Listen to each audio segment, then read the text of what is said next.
आज के इस वीडियो में हम बात करेंगे कि घुटने के अंदर से कट-कट की आवाज़ क्यों आती है। तो सबसे पहला कारण है घुटनों के जोड़ों का घिसारा यानी कि ऑस्टियोआर्थराइटिस।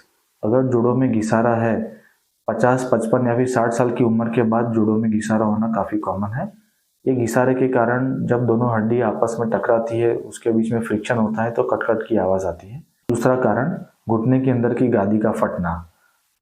कभी कभार स्पोर्ट्स इंजरी, रोड एक्सीडेंट या फिर पाँव फिसलने से घुटने के अंदर की जो दो गादी होती है उसमें से कोई एक गादी फट सकती है और गादी का फटा हुआ टुकड़ा घुटने को इरिटेट करके अंदर के कटकट की आवाज़ करती है। तीसरे नंबर का कारण है कॉन्ड्रोमलेशिया पटेली।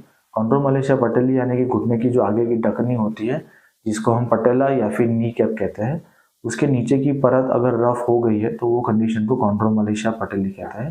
चौथे नंबर का कारण है लूज बॉडी। लूज बॉडी यानी कभी कभार घुटने के अंदर हड्डी का या फिर कार्टिलेज या मेनिस्कस का टुकड़ा सेपरेट होकर घुटनों के अंदर घूमता रहता है जिसको हम लूज बॉडी कहते हैं। 6वें नंबर का कारण है लिगामेंट इंजरी। अगर घुटने के अंदर जो लिगामेंट होता है जैसे कि ACL, PCL, उसमें से अगर कोई लिगामेंट टूट जाता है तो पाँव लचक जाता है और लचकने के कारण घुटनों में गादी फटना, कार्टिलेज इंजरी होना और घिसारे होने की तकलीफ होती है।